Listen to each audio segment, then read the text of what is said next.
Assalamualaikum warahmatullahi wabarakatuh.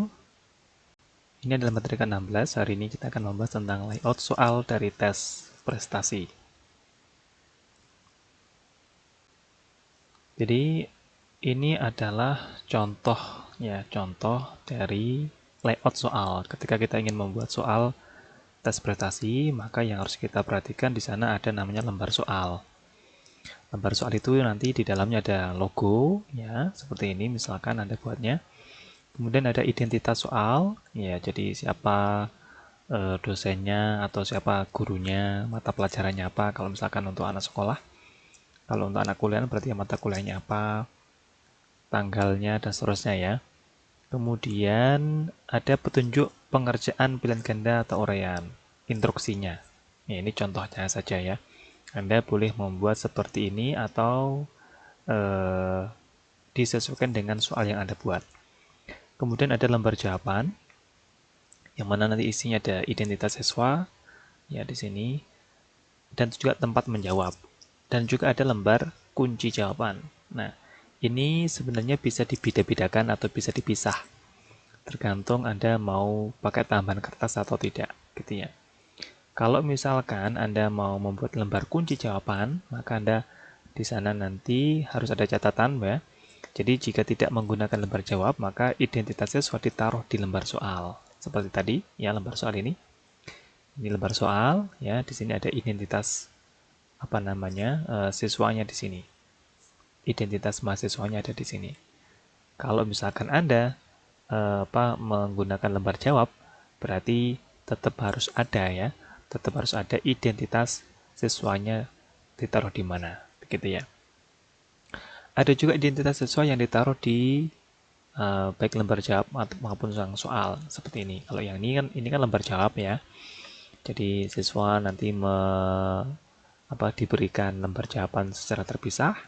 Mereka menjawab di sini dan ada ditulis lagi identitas. Ya, terserah Anda saja Anda mau pakai yang itu ada lembar jawab terpisah atau tidak. Tapi yang menjadi kunci di sini adalah Anda harus menyediakan tempat di mana siswa atau mahasiswa ketika mengerjakan tes prestasi Anda itu ada tempat di mana mereka bisa menulis identitas mereka. Begitu. Nah, ini contoh kalau jawab ya. Di buletin ya, dilingkari atau terserah Anda ya, instruksinya seperti apa terserah Anda.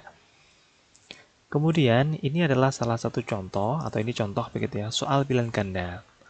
Jadi pilihan ganda dibuat dengan cara melingkari ya. Ini saya inginnya melingkari saja. Terserah Anda boleh melingkari, boleh menyilang. Kemudian berapa poin nilainya ya. Benar semua, nilai maksimal 20. Nomor 1, nomor 2, nomor 3 dan seterusnya. Kalau misalkan nanti ada kalimat atau kata-kata yang berpakai bahasa Inggris, berarti ya harus ditulis miring gitu ya. Kalau bahasa Indonesia berarti ya tidak gitu ya. Nah, kalau tipe soal yang saya buat itu seringnya saya tidak menggunakan nomor ya. Untuk mengantisipasi supaya tidak cheating, tidak mencontek. Kalau ini contohnya ada nomornya, ya terserah Anda saja ya. Kemudian ini adalah contoh soal yang bentuknya uraian atau esai. Jadi soalnya berbunyi laporkan dan interpretasikan hasil analisis item dari data tryout yang Anda miliki. Ya, jadi siswa ataupun mahasiswa ya diminta untuk menguraikan dari soal-soal di sini. Ya, yang pertama uji indeks daya diskriminasi, corrected item total correlation. Ini poin-poin saja sebenarnya ya. Uji reliabilitas, dan berikan komentar bebas Anda sebebas-bebasnya terkait mata kuliah psikometrika. Ya, ini contoh yang soal pernah saya buat yang saya ujikan kepada mahasiswa saya, begitu ya. Ini contoh soal, ya. Jadi Anda kalau mau layout soal bisa bentuknya seperti ini, ya. Kalau ini soalnya uraian atau esai, atau yang pilihan ganda seperti ini, gitu ya. Jadi kalau ini artinya apa? Di layout dia bentuknya ke bawah 1, 2, 3, 4. Kan ada kalanya soal itu dibuat 1, kemudian 2, kemudian 3 bawahnya gitu kan. Kalau ini tidak, ini saya buat 2, 1, 2, 3, 4. Jadi dibelah jadi 2 begitu. Kemudian Nah, saya ingin mengingatkan ya, jadi untuk layout itu seperti itu aja tadi ya, jadi nggak banyak. Bahwa hari ini tadi Anda sedang mempelajari layout. Ya, pada intinya layout soal itu buatlah semudah mungkin ya. Hari ini kan tanggal 6 ya. Buatlah semudah mungkin, eh, semenarik mungkin supaya siswa atau mahasiswa itu mudah ketika mengerjakan tes prestasi yang Anda buat gitu ya. Anda bebas membuatnya. Nah, pertemuan selanjutnya setelah libur ya, tanggal 24 Mei, Anda nanti harus tryout lapangan. Artinya Anda sudah selesai dengan urusan validasi soal. Anda sudah selesai dengan urusan layout soal. Anda di tanggal 24 Mei ini nanti harus ke lapangan, Anda mengambil data, ya. Boleh Anda online, boleh Anda langsung ke sekolah, boleh Anda langsung ke kampus. Silahkan Anda ketemu dengan mahasiswa, silahkan untuk mengambil data, ya. Kalau data yang Anda ambil itu dari siswa, sekali lagi, saya menyukai siswanya itu lebih dari 5. Tapi kalau mahasiswa, saya menyukai itu lebih dari 10. Paham ya sampai di sini? Jadi ini pertemuan selanjutnya ya, setelah hari ini. Nah, tapi Anda nanti tetap presensi, ya, tetap presensi di e-learning gitu ya. Dan setelah tanggal 24 Mei nanti, yaitu tanggal 27 Mei, kita akan conference Zoom. Nanti kita akan pakai laptop dan juga data tryout lapangan Anda kita gunakan untuk menganalisis tes prestasi yang pertama, gitu ya. Dan seterusnya. Oke, nah karena yang ke depan nanti minggu depan adalah atau pertemuan selanjutnya adalah tryout, maka saya bahas di video ini sekalian, gitu ya. Jadi persiapan tryout, maka yang harus kita perhatikan adalah situasi dan kondisi saat pelaksanaan uji coba ini nantinya akan sangat mempengaruhi hasil yang ingin kita peroleh. Jadi Anda harus benar-benar hati-hati ketika akan melaksanakan uji tryout ya atau uji coba gitu ya. Apa yang harus dipersiapkan? Yang pertama adalah koordinasi. Jadi Anda harus koordinasi teknis dengan guru atau dosen yang bersangkutan. Misalkan Anda ke sekolah mata pelajaran bahasa Indonesia, Anda harus koordinasi siswanya yang mau dijadikan sebagai subjek itu bagaimana, kapan itu diselenggarakan.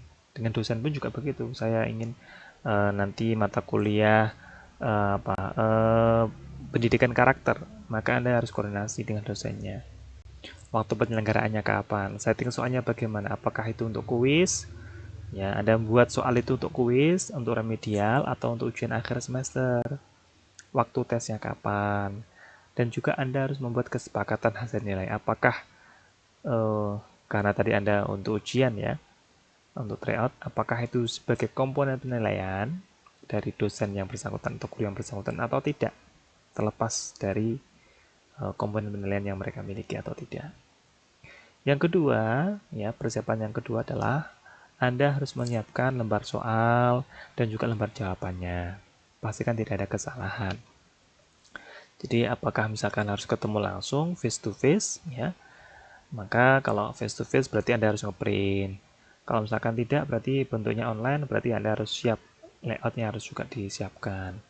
Dan ini harus diperhatikan, layout ini nanti harus Anda lampirkan loh di dalam laporan. Sehingga baik itu Anda print maupun Anda online, itu Anda harus sudah siap berkasnya nanti di lampiran laporan ya. Dan selanjutnya adalah persiapan tryout, maka setting ruang. Nah, kalau misalkan Anda ketemu langsung dengan siswa, maka Anda kira-kira perlu tidak mengatur kursinya, ya, perlu ada pengawas atau tidak, kemudian teknik atau teknis pengumpulan soal dan lembar jawabnya bagaimana. Ya, jadi jangan sampai siswa atau mahasiswa nanti tidak paham dengan apa yang ingin Anda berikan instruksi. Pastikan mereka paham cara pengerjaannya, gitu ya. Jadi dikasih contoh cara pengerjaannya bagaimana, kemudian kalau ingin merevisi bagaimana, dan seterusnya, begitu ya. Jadi ini pembahasan tentang tryout saya berikan hari ini juga, karena pertemuan setelah hari ini adalah tentang tryout, ya gitu ya. Untuk layout, saya kira tidak perlu panjang lebar ya, yang penting Anda bisa mendesain supaya memudahkan siswa atau mahasiswa nanti mengerjakan soal-soal Anda.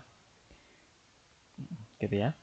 Baik, kira-kira di situ ya, jadi nggak banyak materi hari ini tentang layout dan juga persiapan layout. Kalau ada pertanyaan silahkan kontak saya di alamat berikut ini ya. Sampai ketemu lagi di pertemuan yang akan datang. Tetap jaga kesehatan dan assalamualaikum warahmatullahi wabarakatuh.